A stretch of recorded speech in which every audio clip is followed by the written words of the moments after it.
Thank you, everyone. I'm Gary. I'm from Compare the Market. My title is Functional Lead of Engineering, which is, by the sounds of it, a very similar role to David's, where I manage and look after roughly around about 100 engineers across 2 sites. So we have an office here in London, in Old Street, and we have an office in Peterborough. I just want to kind of talk and contextualise, before I totally plagiarise all of David's speech and cover a lot of the same ground, I just want to kind of talk a little about how our engineering community is made up. So we're roughly around 80 engineers, so we have kind of around 120 in tech in total, but then kind of around that we have kind of DevOps engineers, DBAs, web ops. But across engineering, it's around about 80, and it's made up of 17% engineers, 40% software engineers, 25% senior software engineers, with our tech leads and a few graduates kind of making up the remaining percent there. How we're organised is we have roughly around 12 product teams. So if you're familiar with what we do, we have a product team around home insurance, a product team around car insurance, and so on and so on. And each of those product verticals, as we call them, is fairly autonomous. So each of those teams will have a tech lead, a product owner, a delivery manager, and then we organise our teams into pairs of engineers, similar to how kind of makers work.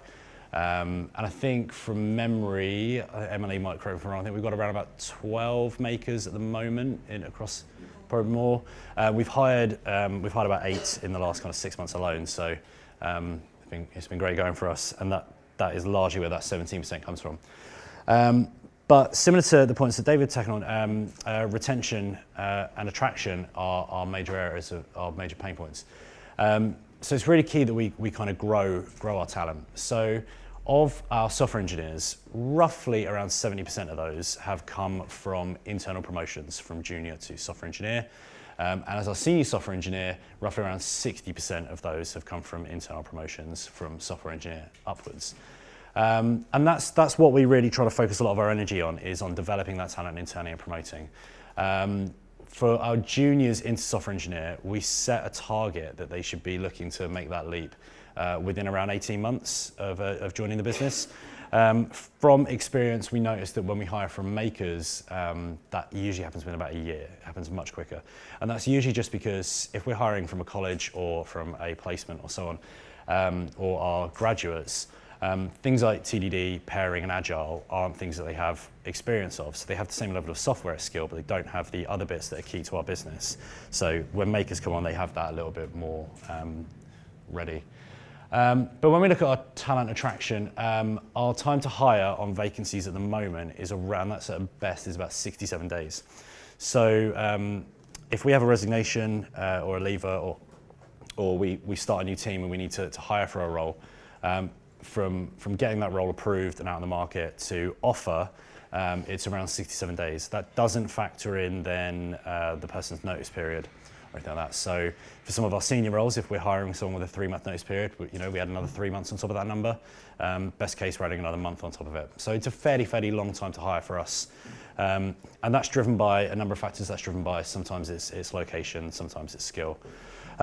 So it's a huge problem, and with our senior software engineers, that number that's on average, our senior software engineers can be north of that in some instances. And that's because our senior software engineer role is our most difficult to hire for. So what this means is we really kind of want to limit the amount of hiring we're doing there. So if we hire from makers, we can come here and do a presentation to a graduate cohort. We can open the vacancy live that day, and from having an offer accepted and a person ready to start, we can do that in 10 days. So it's really great for us to be able to acknowledge where we can take on junior vacancies and how we can get them into the business, and we can get those roles filled so much quicker. So for us, our strategy is really that we only want to focus kind of hiring at a junior level, developing that talent all the way through to senior. The things we have to watch out for is we have to make sure that we're not kind of oversaturating the market in our teams with too many juniors, and we do have that seniority still in place. But certainly in kind of managing our attrition, if I kind of jump back to that there, we want to make sure that our software engineer section of our team is higher and bulkier, so that we can kind of stomach that progression through, so that if we do start to bring on more juniors, we can kind of promotion at that level to kind of fill seniors as well. To kind of like brush on this because David covered it fantastically. how we kind of focus on progression was something we internally call the path to awesomeness. And in the same way that David covered that stuff around autonomy, we really kind of want to focus on an individual kind of owning their own career path, their own progression. So we previously had this radial diagram of skills, and this was kind of a couple of years ago, this was everything that we deemed was appropriate for our business. And then as you see, you've kind of got the out colors on the edge that detail what levels everyone should be at a certain level. And then an individual would complete this, and their kind of progression would kind of give a rough indication of where their spread was. The problem with this is you can kind of see around the edge, it mainly does focus heavily on the technical skills, and it really kind of focuses on things that were relevant to our business at that point. What it didn't do was give any specifics or details or measurement what any of the numbers meant in that. What does a 4 in dimensional modeling mean versus a 2? What does a 1 in report generation mean? So it wasn't very subjective, and it didn't move statically with our business. As a kind of contrast to what the previous talk was talking about, and how skills, there were hard skills kind of mentioned ours. What we've actually as a business tried to do is remove some of the language and technical specific stuff and talk more about behavior. And that's largely because in the last 2 years to 18 months, as a business, we've transitioned from microservices. So we've had traditional .NET monolithic applications, and we've migrated into Node and .NET Core microservices. So the focus internally is very much on being a polyglot development business, where no one stack or no one skill is the core of our business. And instead, we recognise that as times change and as our business moves, that we might adopt a different skill or a different language for a different problem. So that left us with a real problem to try and avoid having to constantly kind of redo something like this every time we move stack, or in some cases for every team, where we might have a team entirely of React engineers, we might have a team entirely of .NET and Node. We didn't want to have multiple different path to awesomenesses that didn't give us that consistent view of what engineering looked like. So we did migrate similar to I actually have a nearly verbatim spreadsheet, which is really reassuring to hear that we're kind of tackling the problem the same way. But we've kind of tackled it in a similar way. So we've kind of focused on 8 areas of things that we think are key to every engineer across every level. And as you can see there, we've removed slightly some of the technically specific things. So we want to talk about continuous delivery, we want to talk about test-driven development, monitoring and alerting, data persistence, security, software craftsmanship, behavior, and governance. And within that, we also have kind of different levels of maturity that an individual can plow into. And we've tried to make those really specific to an actual deliverable that someone can demonstrate and can objectively point to the work they've done and say that they've done that. So what we've kind of ended up with is a little bit of pros and cons of our new approach, which is very similar to the one that TES have got. The pros is that we do have now, rather than that, if we kind of go back to here where it's very difficult to kind of objectively say, what have I done in this area, and someone kind of rate themselves higher or lower depending on the individual and how they see their own skills. We do now have more of a specific of, can you point to a time when you did this?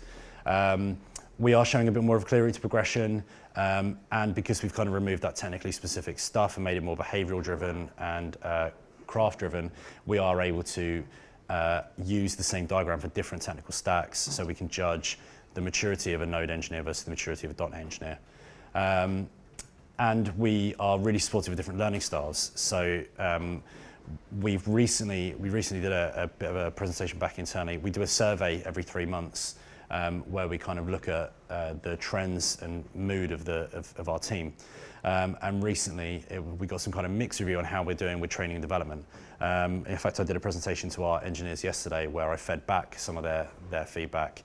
I pulled out 6 quotes to kind of demonstrate where we were. Three of those quotes said our training development, there's no resources and there's no help, and 3 of them said that the resources were fantastic and the help was amazing. So the conclusion we've drawn from that and played back to them is that we're obviously doing something right for a particular learning style, but what we're not doing is being truly inclusive of everyone, the people who perhaps want more hand-holding or more driven stuff.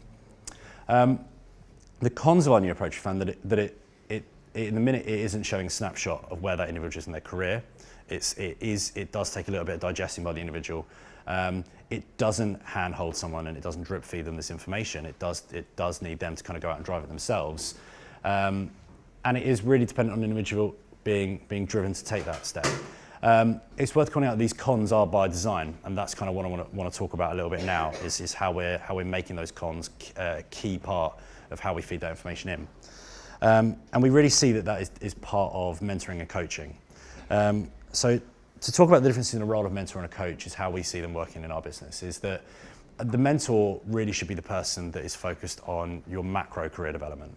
They're looking at how the individual's career can progress, not just, unselfishly, not just at Compare the Market, but how does that individual's career can work beyond Compare the Market? And sometimes that's been the most effective thing that we've got an engineer to open up about, is if we try to take ourselves out of the conversation with them and say, let's not think about opportunities that are available to you immediately. Where do you want to be in 5 years' time? What do you see as the end goal?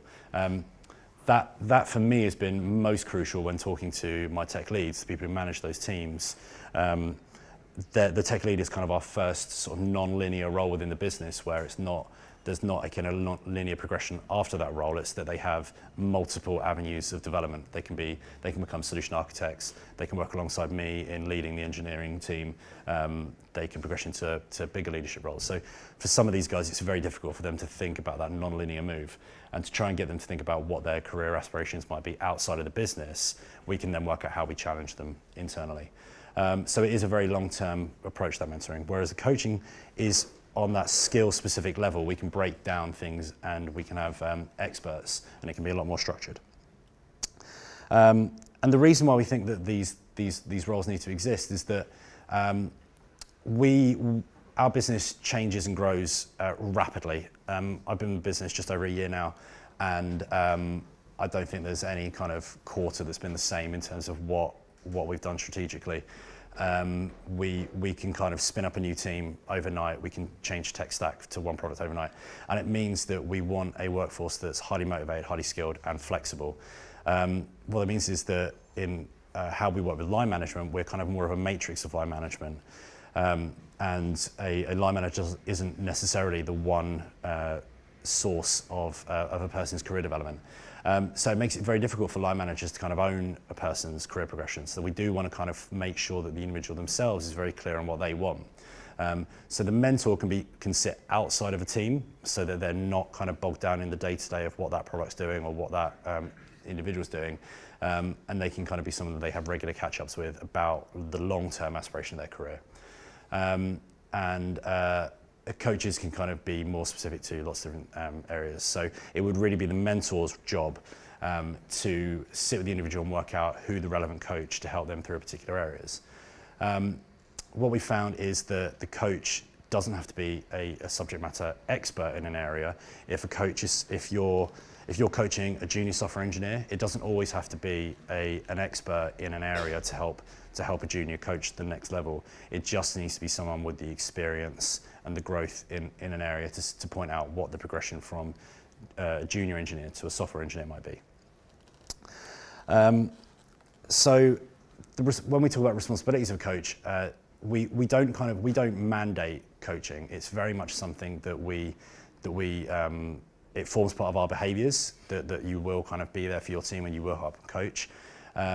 So if we're trying to find someone who wants to volunteer themselves to be a coach, we have to be kind of relatively confident that it is someone who is seen as a little bit of authority and is giving them kind of the relative advice that is useful for them. We as a department need to make sure that we're giving the right support and advice out to those coaches, that we're not just kind of saying, yeah, anyone can be a coach, off you go. It does need to be something that we give them the right resources to do. So we use the video training platform Pluralsight internally. We try to have, I think we've got licenses for about 2/3 of the engineering community that are looking for that development. And then we provide, with all of the areas that we do look for behaviours in, we try to provide the resources that complement that. So if we do have individuals that just want to get their head down, watch a load of videos and crack on, the coaches need to be able to know that where the right things that they can point those individuals in that direction are. And then also we're kind of on an ad hoc basis, we'll look at what the right internal or external courses are. So recently we've done a huge security piece, so we brought kind of security experts in to talk about things. We've run penetration testing days and capture the flag days where we've kind of thrown everybody in at the right level to highlight that security need. And the coaches do need to make sure that we're guiding the individuals on how to demonstrate that learning. So we internally, one of the things that we find most useful in our business is our calibration session. So every 6 months, we run a session where we calibrate by grade. So all of the coaches and line managers who are responsible for those individuals, we have a kind of a grid. We measure people based on objective and behavior.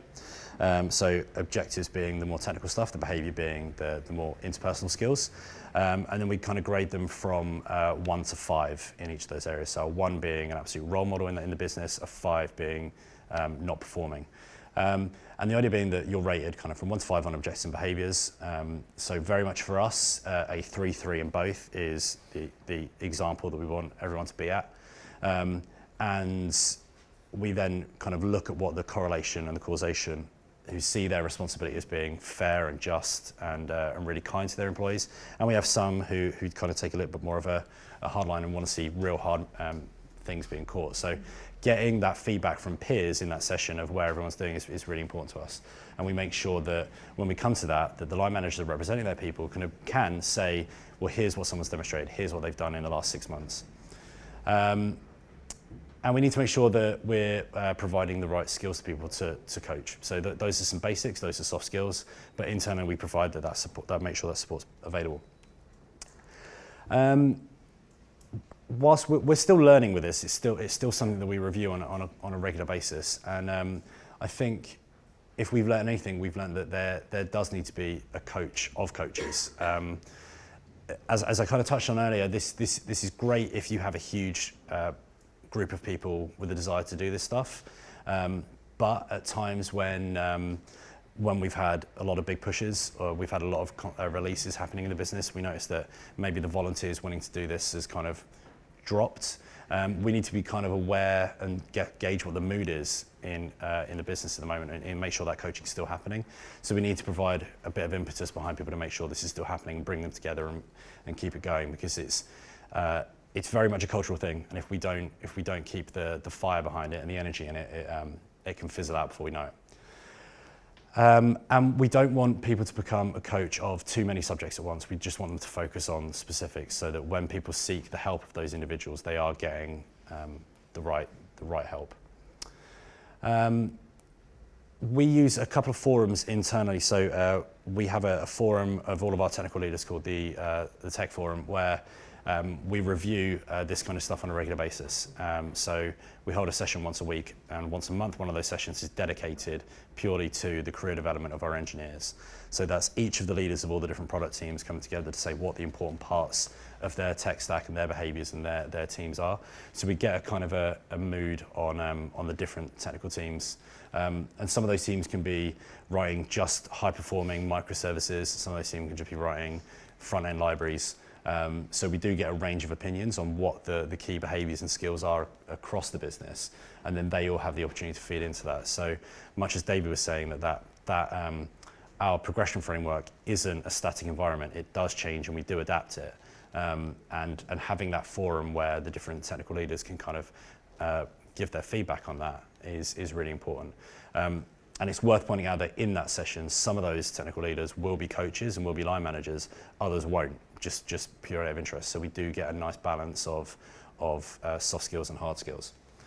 And it does take a huge community effort. It's not something we can run. So I'm lucky enough to have a fantastic HR business partner who's here with me today who supports and helps with a lot of this. And I think without that kind of support from the rest of the business, I don't think this would be nearly as effective as it is. Thanks.